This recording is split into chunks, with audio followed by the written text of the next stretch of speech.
The rain drummed steadily against the window, tracing winding trails down the foggy glass. Outside, grey clouds hung low over the Atlanta suburb, soaking the pavement and washing the colour out of the day. Inside the dim corridor of the Shady Grove Care Facility, the air smelled faintly of antiseptic and something older, something forgotten.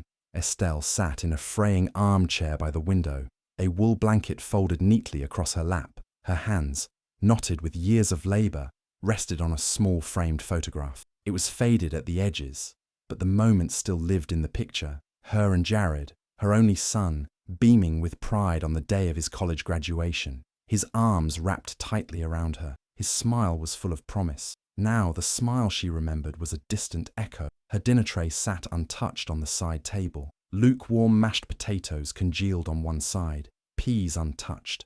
A nurse passed by, barely glancing at her before disappearing down the hallway. Estelle didn't mind. She had stopped waiting for people to notice her a long time ago. She stared out at the rain, humming softly to herself, a tune passed down by her own mother in the quiet twilight hours of their home in Lagos. A Yoruba lullaby. Her voice, though thinned by time, still carried warmth. The melody wrapped around the moment like a blanket, tender, aching, full of memory. Footsteps approached, light and curious. "Hi, ma'am. Do you mind if I sit with you?" Estelle turned.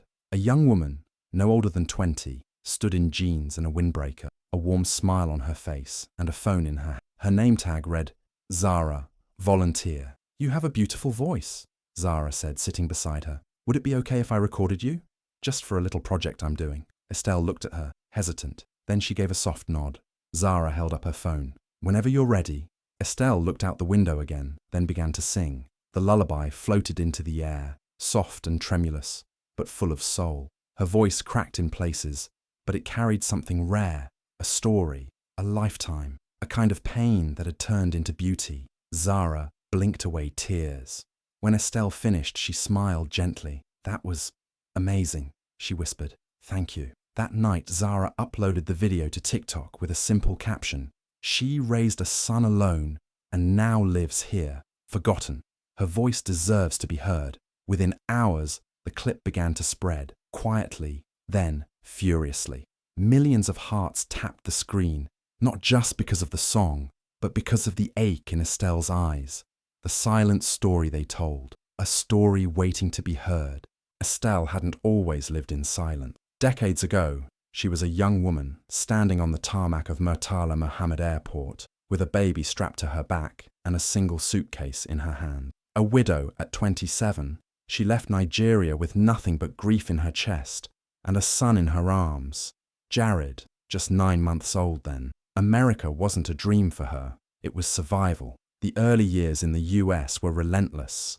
Estelle scrubbed motel bathrooms by day and stitched torn garments by night. For a while, she picked up shifts as a nurse aide at an elderly care facility not unlike the one she now lived in. Life spun around work and sacrifice. She memorized bus routes, stretched every dollar, and braided Jared's hair before school, with fingers calloused from bleach and thread. She never remarried. Her heart belonged to the man she lost, and all her love went into raising their son. Every birthday party Jared had was handmade. Every book was borrowed or bought second-hand. Every parent-teacher meeting, she showed up, tired but proud. And Jared, oh, he was brilliant, always with his nose in books, always asking questions. She used to say his mind sparkled. Estelle scraped together enough to send him to college, taking a third job in her 50s cleaning office floors at night. When Jared walked across the graduation stage in his cap and gown, Estelle wept so hard her knees buckled. She had made it.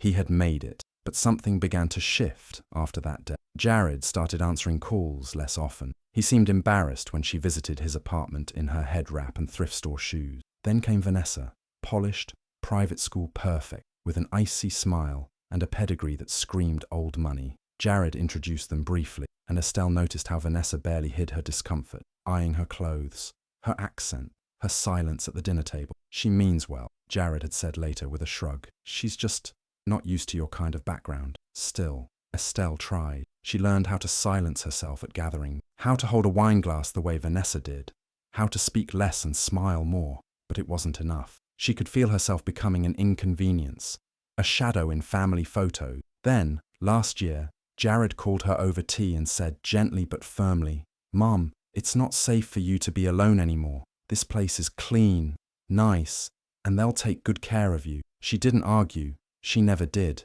She only smiled, packed what little she had, and moved into Shady Grove. A week after settling in, Jared texted, "Sorry, work's insane. We'll visit soon." That was 6 months ago. Since then, Estelle had learned how to disappear. Her room was small and sterile. The walls were bare except for a calendar she stopped flipping 3 months ago. Her cell phone remained off. She couldn't afford the bill anymore. The only visitor she had was the nurse who brought her pills, and the occasional volunteer like Zara who passed through with soft eyes and gentle voices. Estelle never complained. She kept her routines. She folded her sheets neatly every morning, brushed her thinning hair, and sat by the window to catch the light. In the evening, she hummed quietly to herself, the same songs her mother had sung during blackouts back in Nigeria. But sometimes, in the middle of the night, she'd press Jared's graduation photo to her chest and sob into her pillow, silently, desperately. The ache wasn't just about being alone.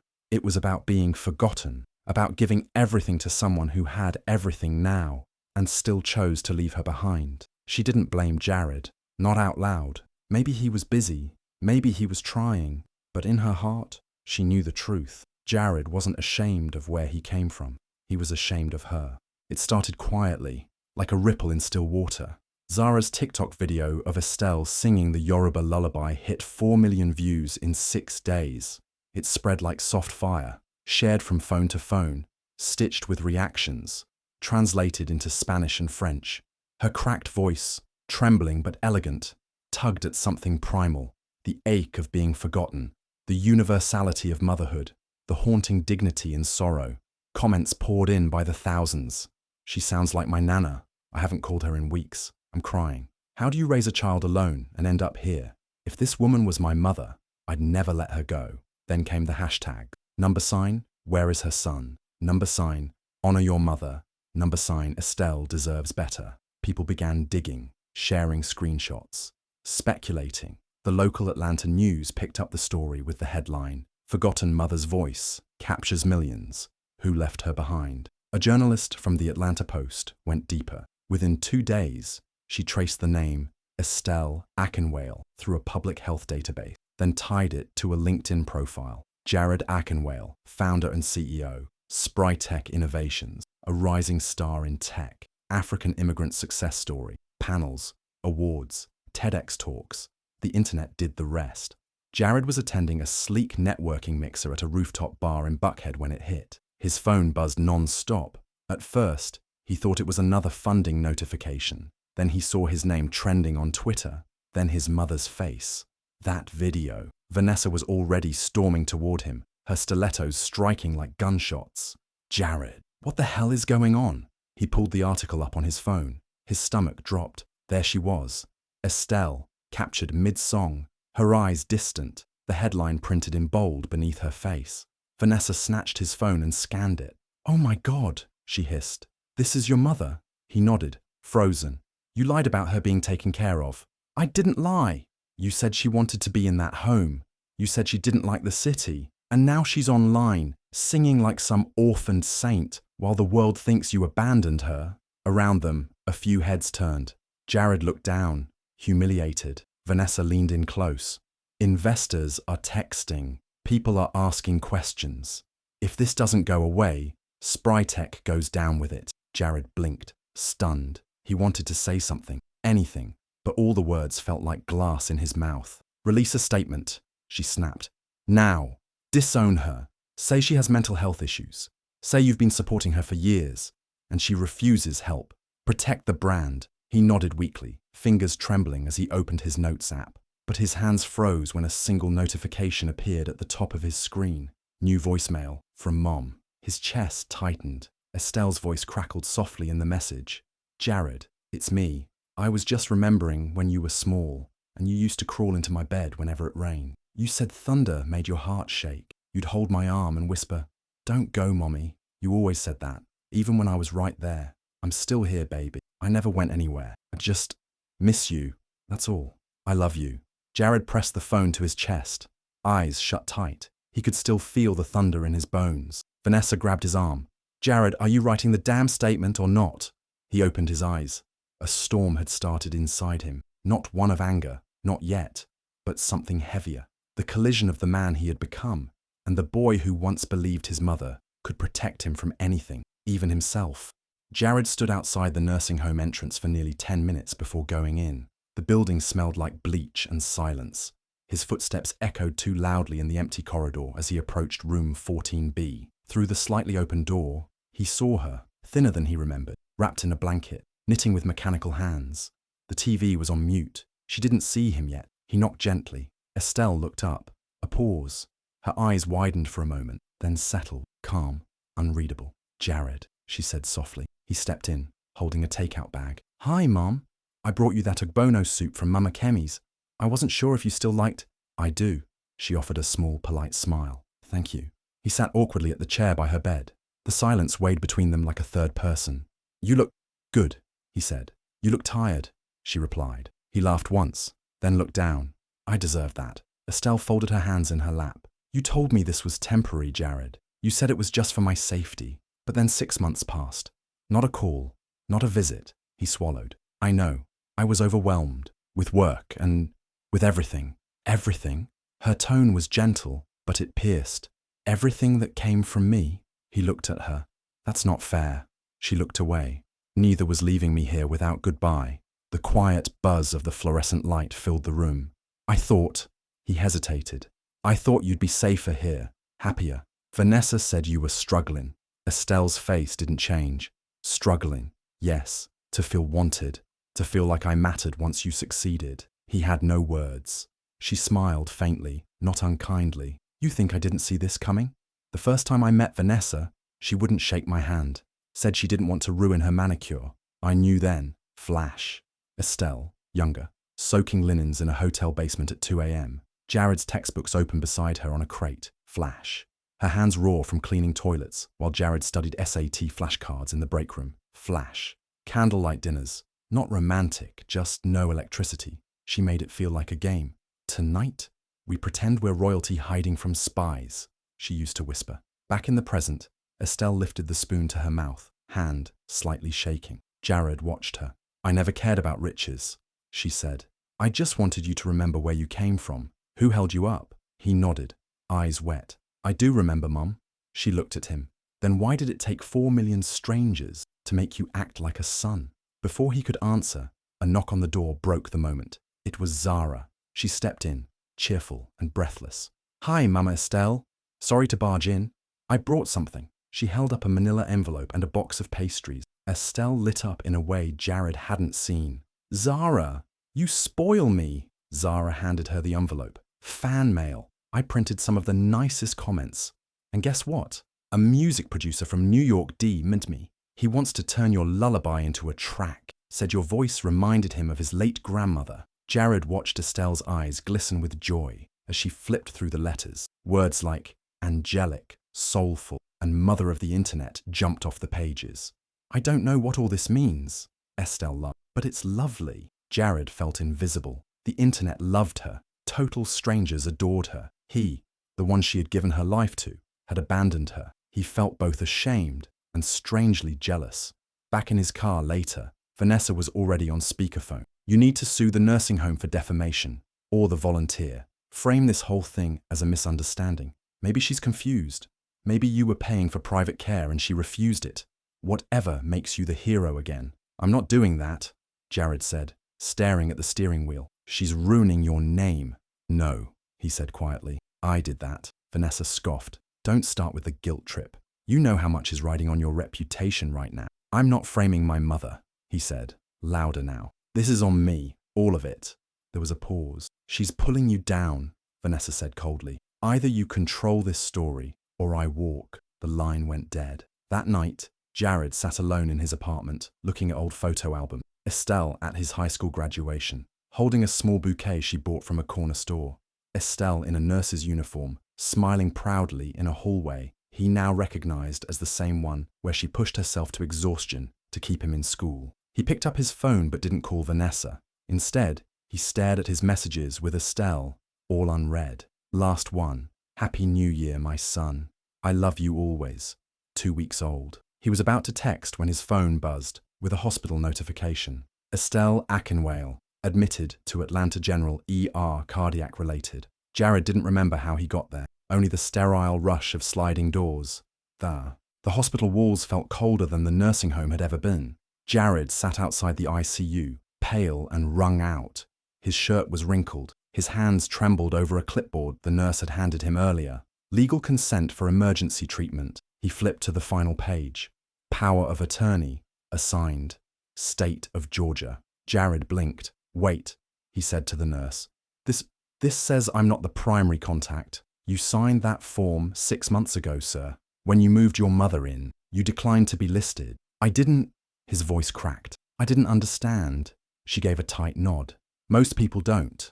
Until it's too late. Jared lowered the form. His own signature stared back at him, emotionless and final. He had legally erased himself. Across the city, in a hospital bed where sunlight filtered through thin white curtains, Estelle's voice once again reached the world. Zara had returned to her side. She had brought flowers, juice, and her phone. She asked gently, "Do you want to say something, Mama Estelle?" Estelle's voice, though weak, still carried that quiet grace.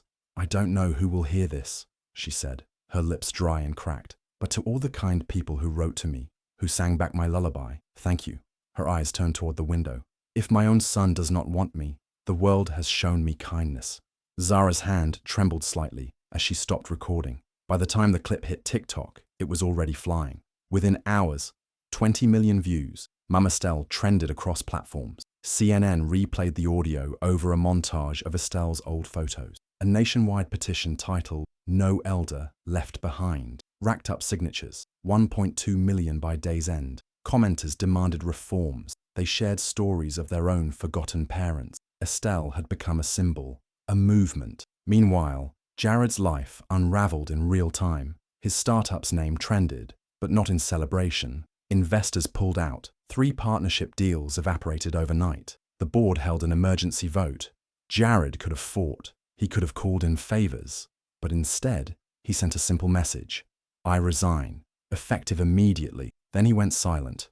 For 3 days, no posts, no statements, just silence.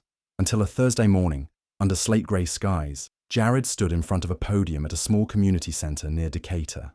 No suit, no PR handler, just him and a single handwritten speech. "I'm Jared Akinwale," he began, eyes meeting the sea of microphones and streaming phones. "And I owe you all, but most of all my mother, an apology." He paused, swallowed. "I let shame guide my life. Shame about poverty, about growing up with second-hand clothes. Shame that made me want to erase my past. And the woman who gave me everything." Reporters held their breath. "I left her in a place I said was safe. It was easier than facing what I'd become. But my mother didn't deserve neglect. She deserved respect, celebration." He stepped back, voice thickening. "I'm starting a non-profit, Omoniya Foundation, dedicated to supporting aging Nigerian immigrants in the US, who, like my mother, are too often overlooked. It's the least I can do, but it's only a beginning." Vanessa was nowhere to be seen. She had packed her things the night Jared told her he was quitting. Her note was short. "You chose your guilt. I choose my future." He didn't argue. He simply let her go. Now, back at the hospital, Jared sat beside Estelle's bed.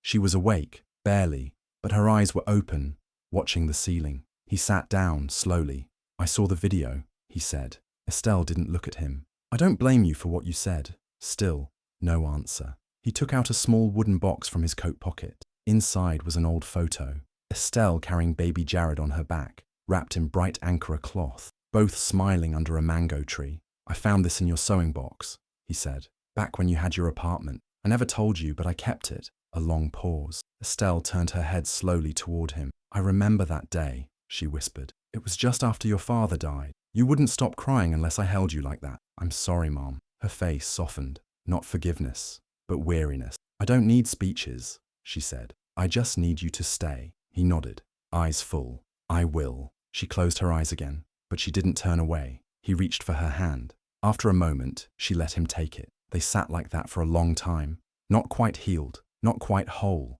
but finally facing each other. The lullaby that started it all played faintly from Zara's phone outside the door, And in that quiet room, for the first time in years, Jared felt still. The courtroom was quiet when the verdict was read. Calvin Eugene Williams, guilty on all counts, sentenced to 8 years in federal prison. Monica sat still, her hands folded tightly in her lap. She didn't cry. She didn't flinch. She just exhaled, slow and deep, like she'd been holding her breath for 12 years, and finally remembered how to breathe. The civil case closed shortly after. Monica was cleared of all liability. The judge acknowledged that her identity had been used without consent, and the forged signatures were indisputable. The court awarded her partial damages from the seized assets, enough to start over, enough to feel like the years hadn't been completely stolen. But Monica didn't want to just start over. She wanted to build something that mattered. With Tonya's legal knowledge and Derek's research support, she registered her nonprofit within 6 months. Unlocked, financial literacy and recovery for women. The mission was simple, but urgent. Help women trapped in toxic relationships understand finances, fraud, credit, and legal protections. It started in a single room at a local community center with 3 folding chairs and 1 whiteboard. Within a year, she was speaking at women's shelters, church groups, and schools. Her story wasn't just a warning, it was a blueprint for survival. Shame thrives in silence, she would tell the women. I stayed quiet for too long. Now I talk so no one else has to walk through what I did without a light. Tonya stayed by her side, her anchor and her sister in everything but blood. They laughed more these days. Sometimes they even danced in Monica's apartment when the tension of the week melted off. And then there was Derek. He never pushed, never expected anything. He just showed up, clipboard in hand, smile soft, voice steady. One Friday evening, after a long day of organizing a training workshop, they sat across from each other in a quiet corner of a cafe, the kind of space where the hum of espresso machines and soft jazz made everything feel possible. You really did it, Derek said, watching her over the rim of his mug. I didn't think I could, Monica admitted. I thought surviving was the best I could hope for. It was, he said, but you didn't just survive. You created something. You turned every scar into a door for someone else. She looked down, feeling warmth rise to her face, not from embarrassment, but from something tender and whole. I'm still figuring out who I am without him. That's the best part, Derek said quietly. You don't have to rush. You get to choose who that is. She didn't reply. She just nodded, grateful, grounded. For once, the future didn't terrify her. It felt open. On her next birthday, Monica lit her own candles again, this time surrounded by women from her support group, Tonya beaming beside her, and Derek in the back, holding a plate of cupcakes. They sang off key. They laughed too loud, and Monica's smile didn't fade once. She wore a blue dress she never would have bought before, bold, confident, beautiful. She closed her eyes before blowing out the candles, but she didn't make a wish. She didn't need to. She was already living it.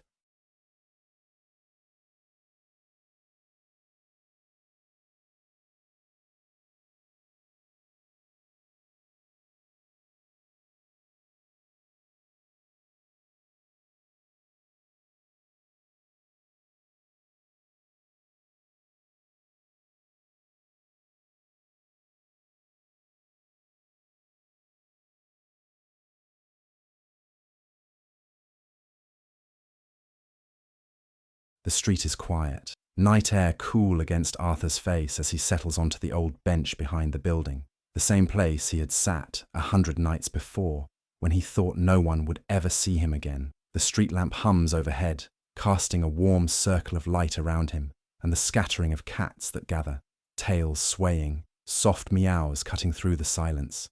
He lays down the bowls gently. No rush, no urgency, just peace. One cat, the ginger tabby with a torn ear and defiant eyes, jumps up onto his lap and curls into a purring ball. He'd named her Hope the night after Zara's first court appearance. She hadn't missed a feeding since. Arthur rests a hand on her back, absently stroking her fur. His eyes lift toward the sky, a velvet stretch of stars above the low rooftops. His phone buzzes softly. A message from Zara. I passed my GED. You're the reason I'm still here. Arthur reads it twice, then types back, his fingers trembling, just slightly. No, you're the reason I am. He stares at the screen a moment longer, then places the phone beside him. The warmth of hope in his lap anchors him. The night is still, full, no applause, no headline, just a quiet knowing in his chest that he didn't just survive, he came back, from the silence, from the shadows, from the place they left him. He closes his eyes, the stars reflected faintly in the wet corners of his lashes. Voice over, as the screen fades to black. The world turned its back on me, but the ones no one cared for, they saved.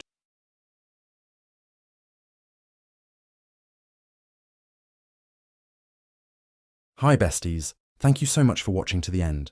Please remember to like, comment and subscribe.